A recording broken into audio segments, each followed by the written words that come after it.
शिव पिता लेने आए, हमें अब घर जाना है।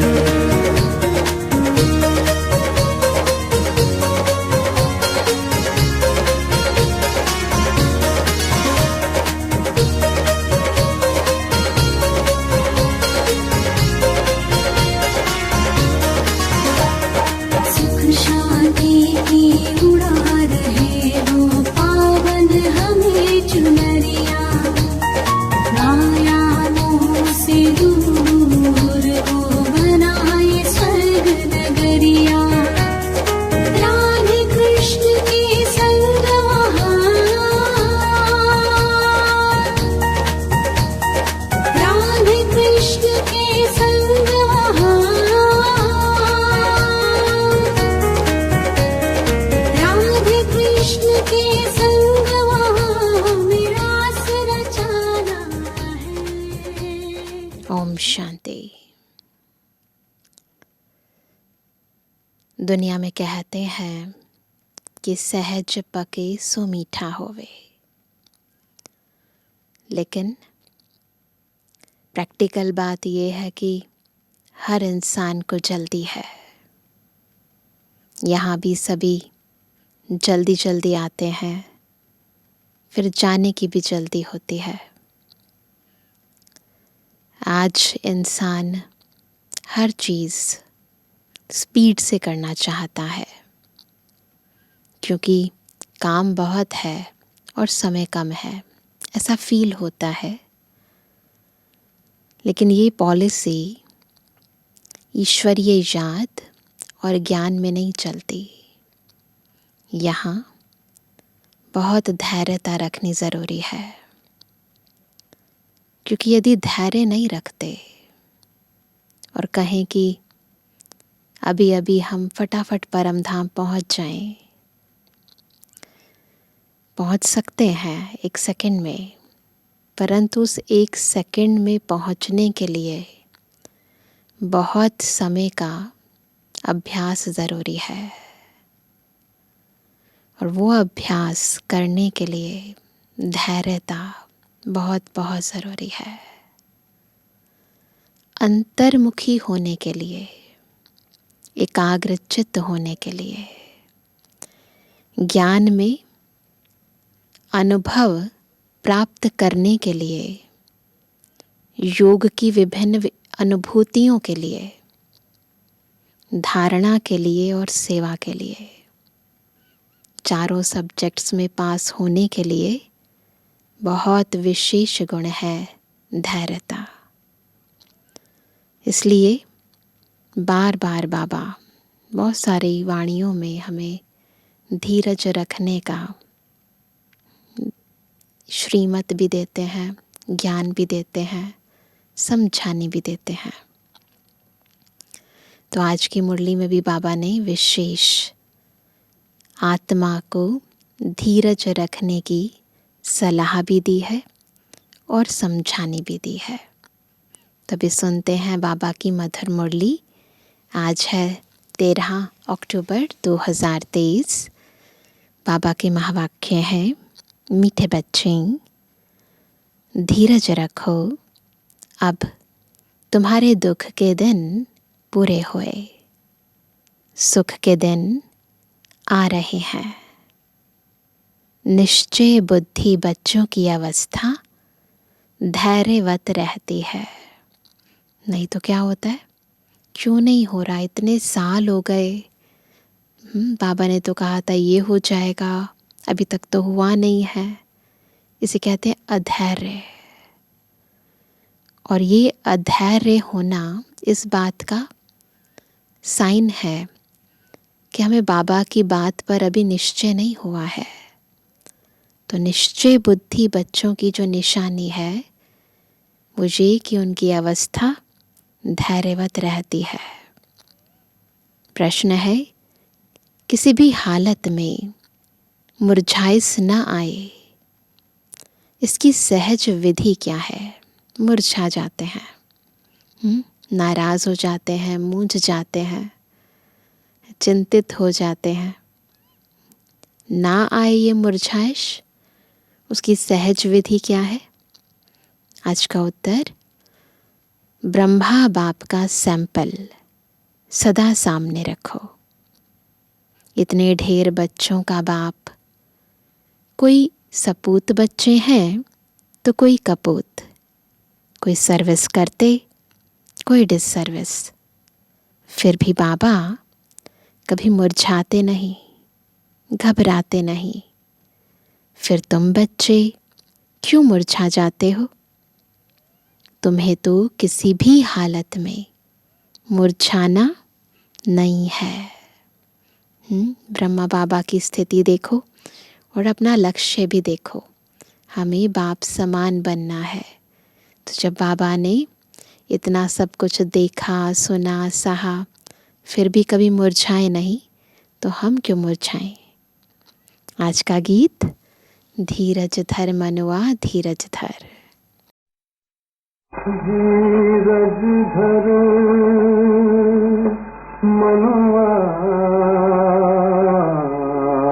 धीरज धर,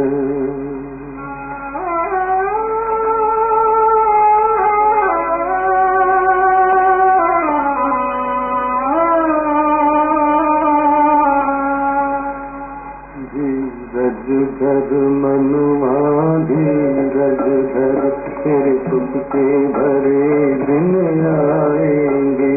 धीरज धर मनुआ धीरज धर, तेरे सुख के भरे दिन आएंगे। तकदीर का सूरज चमकेगा, गम के बादल हट जाएंगे। ओम शांति। धीरज धर मनुआ मनुष्य को नहीं कहा जाता। मनुआ जब बोला ना, तो मनुष्य को नहीं कहा जाता। मन कहाँ है? आत्मा में। मन, बुद्धि आत्मा में है। यह आत्मा को कहा जाता है। आत्मा को सिवाय परम पिता परमात्मा के और कोई कह ना सके कि धैर्य धरो। क्योंकि अधैर्य को ही धैर्य दिया जाता है। अभी आत्मा अधैर्य हो गई है, तो बाबा आए हैं आत्मा को धीरज देने। अगर ईश्वर सर्वव्यापी है तो उसको अधीर्य कहा नहीं जा सकता। मनुष्य इस समय सब अधीर्य है। अगर ईश्वर सर्वव्यापी है, सब में परमात्मा है, तो मनुष्य तो सभी अधैर्य हो गए हैं। तो परमात्मा तो कभी अधैर्य नहीं हो सकता। तो या तो सर्वव्यापी गलत है, या फिर परमात्मा भी अधैर्य हो जाता है, ये सही है। दोनों बातें अगर हम समझें तो ये बात क्लियर हो जाती है कि परमात्मा सर्वव्यापी नहीं है, क्योंकि मनुष्य अधैर्य होता है, भगवान नहीं। दुखी है, इसलिए धैर्य देने के लिए, सुख देने के लिए बाप आए हैं। कहते हैं अब धैर्य धरो। बाबा हम सबको धैर्य देने के लिए आए हैं। बाप के महावाक्य सिर्फ तुम्हारे लिए नहीं है, वास्तव में सारी दुनिया के लिए है। सारी दुनिया आहिस्ते आहिस्ते सुनती रहेगी। जो सुनते हैं वह आते रहते हैं। सबका सद्गति दाता, दुख हरता एक बाप ही है। ये मुरली सबके दुख हरने के लिए है, सबको सुख देने के लिए है। केवल हमारे लिए नहीं, सारी दुनिया के लिए है। जो सुनता जाएगा वो आता जाएगा। सबका सद्गति दाता, दुख हरता, सुख करता एक बाप ही है। यह है ही दुख की दुनिया। बच्चे समझते हैं अभी हमारे मुक्ति, जीवन मुक्ति के दिन व कलयुग पतित दुनिया से छुटकारा पाने के दिन है। तुम्हारी बुद्धि में यह है। सो भी नंबरवार पुरुषार्थ अनुसार। जितना पुरुषार्थ करते हैं, जितना निश्चय है, उतना हमारी बुद्धि में है कि हमारे दुख के दिन जा रहे हैं, सुख के दिन आने वाले हैं।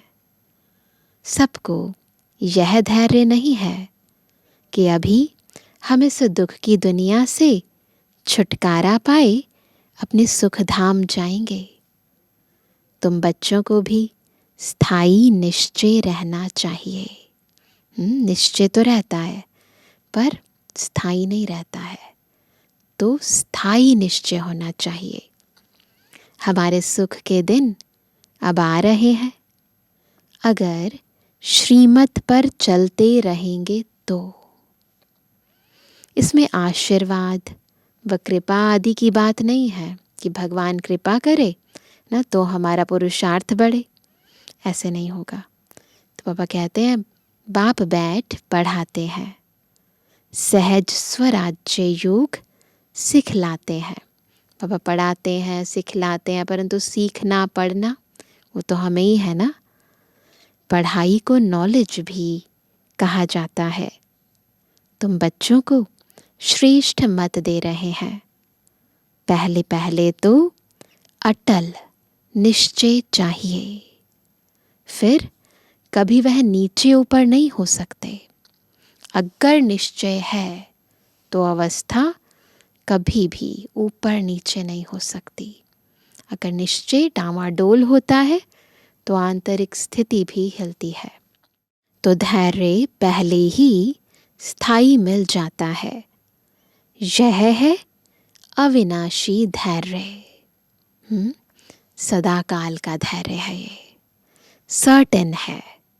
हम श्रीमत पर श्रेष्ठते श्रेष्ठ श्रेष्ठाचारी राज्य भाग्य स्थापन कर रहे हैं, बगैर कोई लड़ाई झगड़े। इस बात पर पूरा निश्चय होना जरूरी है। तो फिर मुरझाने की क्या दरकार है। भल घर में 10-12 बच्चे हो, बाबा को तो देखो, हजारों लाखों बच्चे हैं। सारी दुनिया ही बाबा के बच्चे हैं। कई बच्चे हंगामा भी मचाते हैं। कोई सपूत बच्चे हैं, कोई कपूत हैं, कोई सर्विस करते हैं, कोई तो डिससर्विस भी करते हैं। फिर बाबा कभी घबराता है क्या। बाबा को हर बात पर पूरा निश्चय है। तो जब निश्चय है तो अवस्था निश्चिंत है, और निश्चिंत नहीं है, घबराहट है, इसका मतलब निश्चय में कहीं संशय मिक्स है। तो बच्चों को भी घबराना नहीं चाहिए। गृहस्थ व्यवहार में भी रहना है। एक तरफ है हठ योग कर्म संन्यास, और तुम्हारा है बेहद का संन्यास। यह है राजयोग। तुम्हें गृहस्थ व्यवहार में रहते बाप से वर्षा पाना है, बहुत सहज है। अभी तो अपने सुखधाम के झाड़ दिखाई पड़ रहे हैं। कहाँ दिख रहे हैं। जितना जितना अवस्था ऊंची जाती है, बाबा के समीप पहुंचते जाते हैं, उतना उतना हमें ये भासना आती है कि सुखधाम आया कि आया। तो झाड़ दिखाई देने लगते हैं बुद्धि में। परोक्ष अपरोक्ष बुद्धि से जानते हैं। परोक्ष यानी कईयों को प्रत्यक्ष साक्षात्कार होता है, तो वो है परोक्ष। अपरोक्ष बाबा हमें ज्ञान देते हैं, तो इस ज्ञान के आधार से हम बुद्धि से ये समझ जाते हैं कि हाँ, सुख के दिन आने वाले हैं। तो बाबा कहते हैं परोक्ष अपरोक्ष बुद्धि से जानते हैं, साक्षात्कार हो ना हो, पुरुषार्थ करते हैं भविष्य स्वराजधानी के लिए। एम ऑब्जेक्ट सामने है ना। लक्ष्मी नारायण का चित्र देख रहे हो ना। ऐसे नहीं कि हमको साक्षात्कार हो तो माने, नहीं। बुद्धि के तीसरे नेत्र से, इन चर्म चक्षुओं से चित्र देखते हैं तो चरित्र भी याद आ जाते हैं। इन आँखों से चित्र देख रहे हो ना, इन आँखों से फिर भी यही देखेंगे। अभी इन आँखों से चित्र देख रहे हैं, फिर इन्हीं चर्म चक्षुओं से हम साक्षात लक्ष्मी नारायण को भी देखेंगे। बुद्धि भी कहती है बरोबर चित्र रखे हैं, फिर साक्षात्कार क्या कराएं। श्री कृष्ण सतयुग का मालिक है ना, शिव परम धाम में रहने वाला है, तुम लक्ष्मी नारायण बन सकते हो। यह है तुम्हारी एम ऑब्जेक्ट। तो आईने में देखो कि वह दैवी गुण हमारे में कहाँ तक आए हैं। कौन सा है वो आईना? ज्ञान के आईने में देखो। आईने में देखकर चेक करो, सारे दैवी गुण हमने धारण कर लिए हैं। कहीं कोई अवगुण तो नहीं रह गया। बाप धैर्य तो बहुत अच्छा देते हैं। अब पढ़ना है। राजाई के लिए ज्ञान चाहिए, वह बाप दे रहे हैं। आईसीएस वालों को सबसे जास्ती नशा रहता है। पहले इंडियन सिविल सर्विसेज थी, अभी आईएएस हो गया है। हम बड़े से बड़ा ऑफिसर बनेंगे। यूं तो धंधे व्यवहार में भी करोड़पति बन जाते हैं। बाबा फिर तुमको यह धंधा सिखलाते हैं। कौन सा है धंधा? सट्टा मट्टा का। क्या करते हैं हम? तुम बाप को कौड़ियाँ देते हो, उनके एवज में 21 जन्मों के लिए बाबा तुमको स्वर्ग का मालिक बनाते हैं। तो ये सट्टा मट्टा करेंगे सब। सिर्फ सौदागरी से काम नहीं, वर्ल्ड की हिस्ट्री ज्योग्राफी का भी नॉलेज चाहिए ना। केवल ऐसा नहीं कि हमें सब कुछ बाबा पर न्योछावर करना है, परंतु ज्ञान भी चाहिए। दोनों चीज़ें चाहिए। बाबा कहते हैं स्वदर्शन चक्रधारी भी बनना है। जितना पढ़ेंगे उतना ऊंच पद पाएंगे। स्वर्ग का मालिक तो प्रजा नौकर चाकर भी होगी। अभी भी सब कहते हैं ना, क्या कहते हैं? भारत हमारा देश है, परंतु राजा और प्रजा में तो बहुत फर्क है। बाप कहते हैं जितना हो सके ऊंच ते ऊंच पद पाओ। मात पिता समान पुरुषार्थ करो। जब बाबा मौका दे रहे हैं तो क्यों प्रजा बने ना। प्रजा भी कहेगी भारत हमारा देश है, परंतु प्रजा कहे और कोई मंत्री प्रधानमंत्री जी कहे तो अंतर तो होगा ना। तो बाबा कहते हैं कि समझा जाता है सब तो गद्दी पर नहीं बैठेंगे, फिर भी रेस करानी पड़ती है। नंबरवार पुरुषार्थ अनुसार ही राजाई पाएंगे। जिनका जो पुरुषार्थ कल्प पहले वाला है वह साक्षी हो देखते हैं। फिर किसी का पुरुषार्थ ठंडा देखते हैं तो तीव्र बनाया जाता है। तुम्हारा तो पुरुषार्थ बहुत ठंडा दिखाई पड़ता है। तुम्हारा ममत्व लगा हुआ है, क्यों ठंडा दिखाई देता है? बाबा कारण बताते हैं। ममत्व है, मोह माया के बंधन में फंसे हुए हैं। ट्रस्टी बनाया, फिर ममत्व क्यों? फिर मेरापन कहाँ से आया? जब कह दिया एक बारी बाबा सब आपका, फिर ममत्व कहाँ से आया? श्रीमत पर चलो। पूछते हैं बाबा मकान बनाऊं? हाँ, क्यों नहीं बनाओ। भल आराम से बैठो। बाकी थोड़ी रोज यह छीछी दुनिया है, भल आराम करो। बच्चों आदि की शादी कराओ। बाप कोई पैसा नहीं लेते हैं, वह तो दाता है।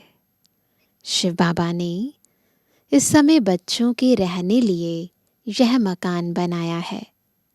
अपने रहने लिए तो यह शरीर निमित्त बनाया है। जीवात्माओं को तो ज़रूर रहने के लिए मकान चाहिए। शिव बाबा को नहीं चाहिए मकान, उनके लिए तो रथ मुकर्रर है। तो तुम बच्चों के लिए बना रहे हैं। बाबा भी इस मकान में बैठे हैं ना। यह तुम जानते हो, हमारा वह है आत्माओं का बाप, और यह है शरीर का बाप। तुमको एडॉप्ट किया है, तुम हमारे बच्चे हो। मम्मा बाबा कहते हो ना, इसको गोद लेना कहा जाता है। ये जो बाबा हमें एडॉप्ट करते हैं, ब्रह्मा मुख से कहते हैं बच्चे तुम मेरे हो, और हम बाबा को कहते हैं बाबा हम आपके हैं। तो ये है मुखवंशावली ब्राह्मण रचना, एडॉप्ट करना। तो बाबा कहते हैं सरस्वती भी बेटी है ना।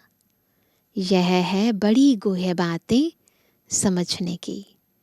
ऐसे लौकिक रीति समझ नहीं आता, परंतु जब आत्मिक स्थिति में स्थित होते हैं फिर बाबा की बात समझते हैं, फील करते हैं, अनुभूति करते हैं, बाबा से प्यार की, पालना की भासना लेते हैं, तो समझ में आता है कैसे बाबा ने हमें एडॉप्ट किया है, कैसे बाबा हमारी सुबह से लेकर रात तक टेक केयर कर रहे हैं। तो बाबा कहते हैं यह है बड़ी गुह्य बातें समझने की। गीता भागवत आदि तो तुम भी पढ़े हो, यह बाबा भी पढ़ा है, ब्रह्मा बाबा भी पढ़ा है, परंतु अब तो श्रीमत मिलती है ड्रामा अनुसार। जो कुछ कहा सो ड्रामा अनुसार, उसमें ज़रूर कल्याण ही होगा। नुकसान होता है उसमें भी कल्याण ही है न। जो कुछ हो रहा है निश्चय रखो। इसलिए बाबा बार बार कहते हैं स्वयं पर निश्चय, बाबा पर निश्चय, ड्रामा पर निश्चय और ब्राह्मण परिवार पर निश्चय। जब निश्चय है तो स्थिति अचल रहेगी, अडोल रहेगी, निश्चिंत रहेगी। निश्चय टूट जाता है, डाउट हो जाता है, स्थिति ऊपर नीचे हो जाती है, विकर्म बन जाते हैं। इसलिए बाबा कहते हैं ये याद रखो, हर बात में कल्याण है, हर बात में कल्याण है। शिव बाबा है ही कल्याणकारी, उनकी मत अच्छी है। अगर उस पर कोई शंका रही, कोई डाउट हुआ, तो श्रीमत पर न चल, अपनी मत पर चलते हैं, इससे धोखा खाएंगे। फिर शिव बाबा क्या करे? बाबा तो श्रीमत दे रहे हैं, फिर बच्चे ना माने, फिर धोखा खाएंगे। फिर बाबा क्या करेंगे? कदम कदम पर राय पूछना है। कोई भी छोटा बड़ा स्टेप लेना हो, कोई डिसीजन लेना हो, पहले बाबा से पूछो। सुप्रीम पंडा तो बैठा है ना, गाइड करेगा हमें, बाबा बताएगा बच्चे क्या करना है। बहुत बच्चे यह बात भूल जाते हैं क्योंकि योग में नहीं रहते हैं। योग अथवा याद को ही यात्रा कहा जाता है। याद नहीं करते तो समझें हम रेस्ट ले रहे हैं। यात्रा पर जाकर कोई रेस्ट लेते हैं।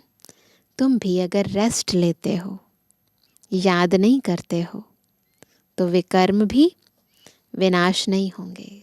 ब्रेक चाहिए। बाबा कहते हैं निरंतर मुझे याद करो, और आगे भी नहीं बढ़ेंगे। याद नहीं करते तो नज़दीक नहीं आते, आत्मा थक जाती है, बाप को भूल जाती है।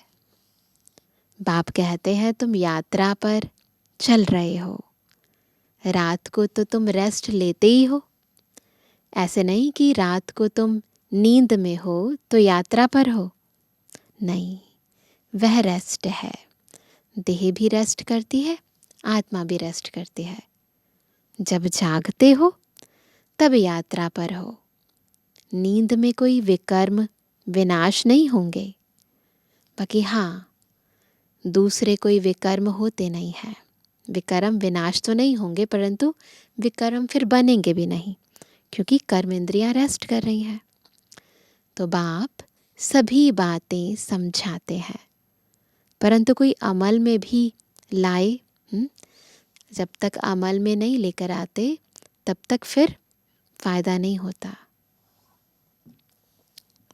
बैरिस्ट्री की पॉइंट्स तब बुद्धि में आती है जब वह बैरिस्ट्री पढ़ते हैं, डॉक्टरी व इंजीनियरिंग पढ़ते हैं, फिर वह डॉक्टर अथवा इंजीनियर आदि बनते हैं। जो जैसा कोर्स करते हैं वैसा बनते हैं। यहाँ तो एक ही कोर्स है। चलते चलो, तुम्हारे सिर पर जन्म जन्मांतर के पापों का बोझा बहुत है। क्या करना है? बाबा को याद करना है। चलते चलो इस यात्रा पर, रुको नहीं, थको नहीं।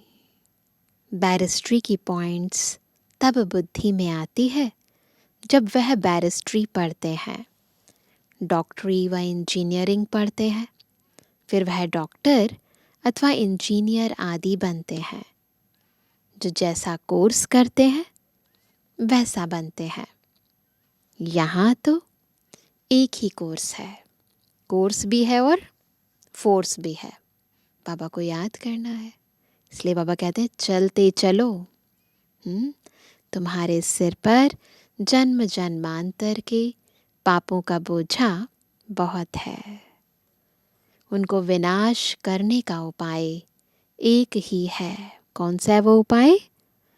बाप को याद करना, नहीं तो पदभ्रष्ट हो पड़ेंगे। माला बनी हुई है ना, 9 रत्नों का भी गायन है। नवरत्न की अंगूठी पहनते हैं, नवरत्न का हार पहनते हैं। यह कहाँ से आए सो मनुष्य नहीं जानते हैं।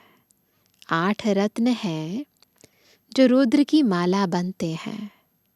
तो पुरुषार्थ अच्छा करना चाहिए।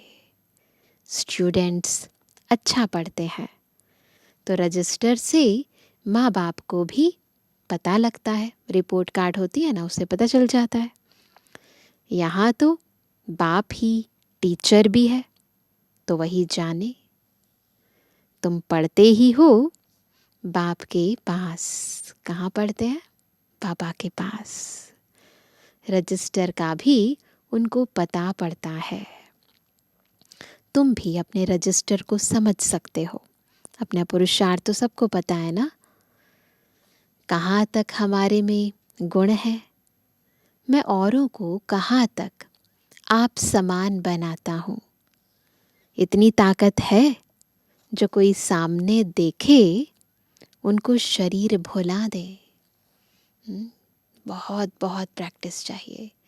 जब खुद को, इस देह को भूले हुए होंगे, है ना, इस झूठे अस्तित्व को भूले हुए होंगे, सत्य स्वरूप में स्थित होंगे, तो आपके समक्ष जो आत्मा आएगी वो भी इस देह को भूल जाएगी और अपने सत्य स्वरूप में टिक जाएगी। तो बाबा पूछ रहे हैं, इतनी ताकत है कि आपके सामने कोई भी आए और देह को भूल जाए। कहा जाता है हिम्मते मर्दा मददे खुदा। तो हिम्मत करो, बाबा तो मदद देंगे आपको। बाप बहुत मदद देते हैं। तुम भी मदद देते हो योग की। बाप को चाहिए ही पवित्रता की मदद। सारी पतित दुनिया को पावन बनाना है। कैसे बनाएंगे? योग बल से। जितना जितना जो योग की मदद देंगे उतना बाबा खुश होंगे। तो योग लगाना ये सेवा है, बहुत बड़ी सेवा। बाबा को खुश करने का तरीका है। यह बाबा के लिए मदद है व अपने लिए। बाबा को मदद करते हैं योग लगाकर या अपनी मदद करते हैं? तुम जितना पढ़ेंगे उतना ऊंच पद पाएंगे। दुनिया में ऐसा होता है, बच्चे पढ़ते हैं किसके लिए? मम्मी पापा के लिए। मम्मी बोलती है बहुत या टीचर बोलता है बहुत, इसलिए पढ़ना पड़ता है, तो उनके लिए पढ़ते हैं, जैसे ऐसा दिखाते हैं। परंतु वास्तविकता क्या चीज़ है? पढ़ते अपने लिए है। अगर ऊंच पद पाएंगे, अगर क्लास के अंदर अच्छी पोजीशन पाएंगे, तो मम्मी पापा थोड़ा ना पाएंगे, बच्चे ही पाएंगे ना। तो जो कुछ भी हम पुरुषार्थ करते हैं, चाहे लौकिक में चाहे अलौकिक में, ना दोनों ही जगह अपने लिए करते हैं, कोई किसी और के लिए नहीं करता है। इसलिए बाबा कहते हैं तुम जितना पढ़ेंगे उतना ऊंच पद पाएंगे, जितना याद करेंगे उतना मुझे पवित्रता की मदद करेंगे। मैं आया हूँ पतित को पावन बनाने, पावन दुनिया के लिए। पतित और पावन यहाँ बनते हैं, वह तो है ही निराकारी दुनिया। गाते भी हैं पतित पावन आओ, समझते नहीं कि पावन दुनिया किसको कहा जाता है। सीता को रावण की जेल से दुख से छुड़ाया तो फिर सुख चाहिए। औरों को शांति बहुत मिलती है, सुख थोड़ा मिलता है। दुनिया वाले, बाकी जो ब्राह्मण नहीं बनते, उनको सुख थोड़ा मिलता है। तुमको सुख भी बहुत मिलता है तो दुख भी बहुत मिलता है, क्योंकि सुख की कंपैरिजन में दुख है। अगर जितना हमें सुख मिला उसका कंपेयर करें तो इस समय का दुख जास्ती है, लेकिन दुनिया वालों से कंपेयर करें तो कम है ना। पिछाड़ी में जो आत्माएं आती हैं, थोड़ा पार्ट बजाए वापस चली जाती हैं, उनका पार्ट ही छोटा सा है। एक दो जन्म भी लेते हैं, थोड़ा समय आया यह गया, बस आए, एक दो जन्म लिए, चले गए। तुम्हारे तो 84 जन्मों की बात है, उनकी एक दो जन्म की बात है। तुम 84 जन्मों को जानते हो। चक्र को जानने से चक्रवर्ती राजा बनते हो। वह थोड़े ही बन सकेंगे, वो तो नहीं बन सकते ना जो एक दो जन्म के लिए आए। 84 जन्म जिसने लिए वही पूरा चक्र लगाता है और चक्रवर्ती बनता है। उनके लिए यह ज्ञान नहीं है। किनके लिए ये ज्ञान? जो पूरा चक्र लगाते हैं। यह ज्ञान तुम्हारे लिए है, जिन्होंने कल्प पहले भी ज्ञान लिया है। स्पेशल चिल्ड्रन है हम बाबा के। अब तुमको पुरुषार्थ करना है। पुरुषार्थ का समय अब भी है, और तुम्हारे लिए ही पुरुषार्थ की बात है। बाकी मुक्ति धाम में जाने के लिए पुरुषार्थ नहीं करना पड़ता। हमें मुक्ति में ही नहीं जाना, हमें जीवन मुक्ति में भी आना है। इसलिए हमें पुरुषार्थ करना है। देवी देवता धर्म बहुत सुख देने वाला है, इतना सुख और कोई दे ना सके। यह अनादि ड्रामा बना हुआ है। सभी को तो हीरो हीरोइन का पार्ट नहीं मिल सकता। किस्म किस्म के मनुष्य हैं, वैरायटी है तो वैरायटी पार्ट्स है। उनमें भी अच्छे बुरे अनेक प्रकार के हैं। श्रेष्ठ ते श्रेष्ठ कौन है? देवी देवता है। श्रेष्ठ उन्हों को ही कहा जाता है। वह तो सतयुग में ही होते हैं, उन्हों के चित्र भी हैं, परंतु वह कैसे बने यह नहीं जानते हैं। लक्ष्मी नारायण को ऐसा किसने बनाया ये कोई नहीं जानता है। कोई तो फिर कहते श्री कृष्ण हाजिरा हुजूर है, हाजिर नाजिर है। भगवान भी हाजिरा हुजूर है। इन सब बातों को तुम बच्चे समझ गए हो। हाजिर नाजिर तो हो नहीं सकता ना। यह एम ऑब्जेक्ट बहुत अच्छी है समझाने लिए। लक्ष्मी नारायण का चित्र समझाने के लिए बहुत अच्छा है। सबको निमंत्रण ज़रूर देना है। अखबार से सबको निमंत्रण मिल रहा है। अभी बाकी टाइम बहुत, कितना है? थोड़ा है। अभी टाइम बहुत थोड़ा है। अब तक बच्चे यात्रा करते करते थक जाते हैं तो बैठ जाते हैं, हताश हो जाते हैं, निराश हो जाते हैं, मुरझा जाते हैं। माया के तूफान सहन नहीं कर सकते हैं। तो धैर्यता भी चाहिए और सहनशीलता भी चाहिए। युद्ध के मैदान में माया तो ज़रूर पकड़ेगी। कहाँ हो? युद्ध के मैदान में। और फिर कहें कि माया ही ना आए तो माया जीत कैसे बनेंगे? जो माया जीत बनेगा वही जगत जीत बनेगा। माया ही नहीं आएगी तो फिर जगत जीत भी नहीं बन पाओगे। रुस्तम से रुस्तम होकर लड़ेगी। जितना आगे बढ़ोगे ना, माया उसी रूप में आएगी। जोर से तूफान आएंगे। फिर कहते हैं जब से ज्ञान में आया हूँ तो विघ्न बहुत पड़ते हैं। जब वाइट बनने लगेंगे तो फिर पता चलेगा कि ब्लैक क्या होता है। जब ब्लैक में ही थे तो पता नहीं था कि ब्लैक क्या होता है। जब माया में ही थे तो माया क्या होती है वो पता ही नहीं था। जब माया को छोड़ते हैं तो पता चलता है वो माया थी, ये राम है। तो बाबा कहते हैं धंधे में भी घाटा हुआ है, ऐसा कह देते हैं बाबा को। बाबा कहते हैं ऐसे मत समझो, ज्ञान में आए हैं तब विघ्न पड़ते हैं। यह तो दुनिया में होता ही रहता है, इनसे डरना नहीं है। कभी शुक्र की दशा, कभी राहु की, कभी किसकी दशा बैठती है। अलग अलग दशाएं बैठती हैं तो फिर कभी तन का, कभी मन का, कभी धन का, कुछ ना कुछ रोग लगा रहता है। चलते चलते फां हो जाते हैं। राहु की दशा कड़ी होती है, माया खा जाती है तो काले का काला बन जाते हैं। जैसे थे वैसे ही बन जाते हैं। माया थप्पड़ लगाए एकदम काला मुंह कर देती है। माया की भी जीत होगी। सिर्फ बच्चों की जीत हो फिर तो झट राजधानी स्थापन हो जाए। युद्ध होता है ना तो कभी वो कभी हम जीतते हैं, कभी माया जीत जाती है। तो वह कहते कि ये तो होगा, नहीं तो इतनी जल्दी राजधानी स्थापन नहीं हो सकती ना।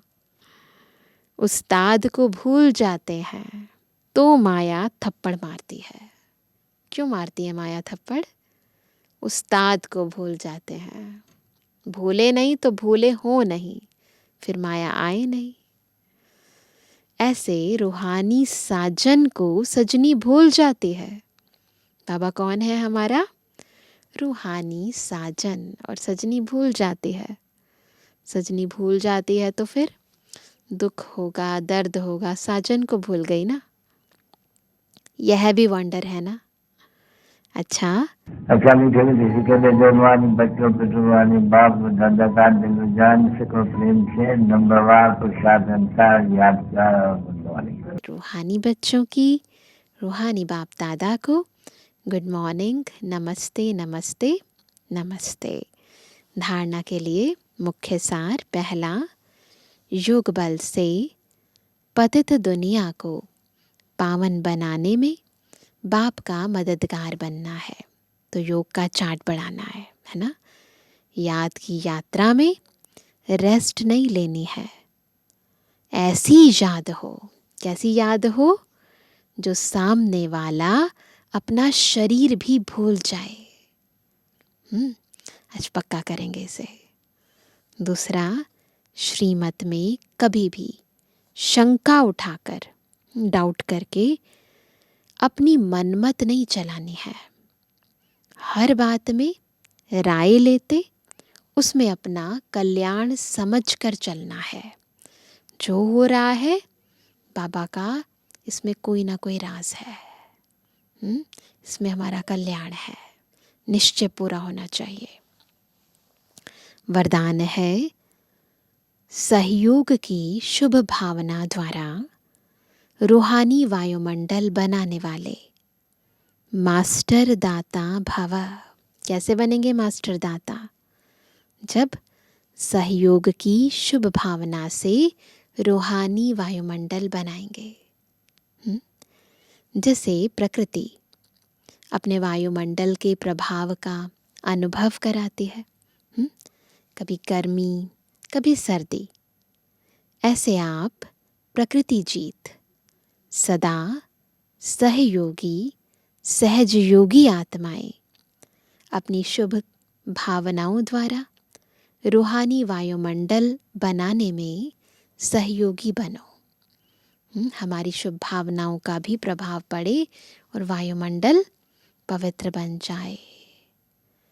वह ऐसा है, वह ऐसा करता है, यह नहीं सोचो। कैसा भी वायुमंडल है, व्यक्ति है, मुझे सहयोग देना है। शुभ भावना नहीं छोड़ो।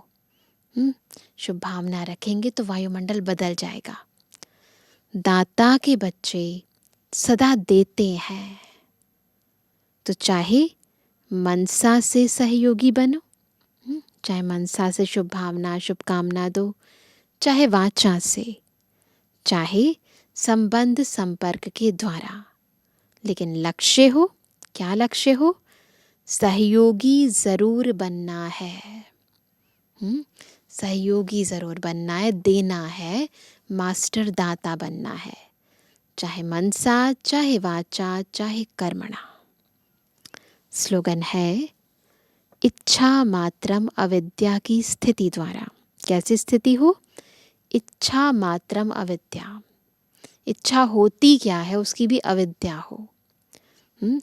इच्छा मात्रम अविद्या की स्थिति द्वारा सर्व की इच्छाओं को पूर्ण करना ही कामधेनु बनना है। स्थिति जब ऐसी होती है, कब होती है? जब हम खुद भरपूर होते हैं, किसी और से कोई कामना नहीं होती, तो फिर हम सबकी कामनाएं पूर्ण करने वाले कामधेनु बन जाते हैं। अच्छा, तो आज क्या होमवर्क करेंगे?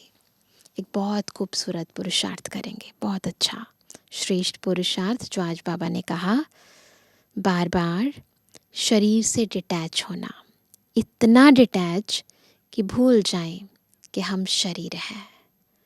संबंध कर्म ये तो बहुत दूर की बात हो गई, परंतु देह भी याद ना आए।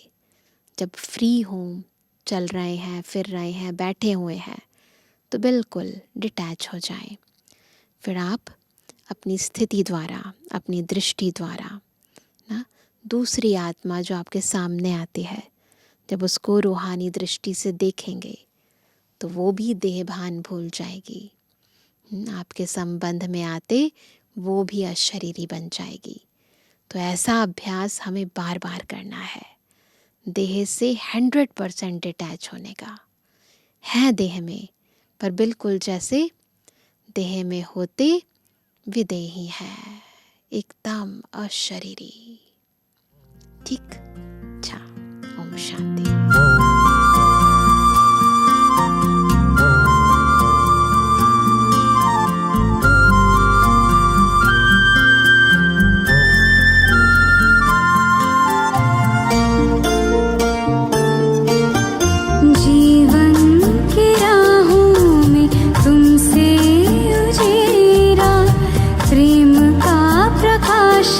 मेरे प्राणों में बिखेरा जीवन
से अनजान थे, आत्मज्ञान पाके हुए दूर देह भान से। ज्ञान तो बहुत था पर खुद से अनजान थे, आत्मज्ञान पाके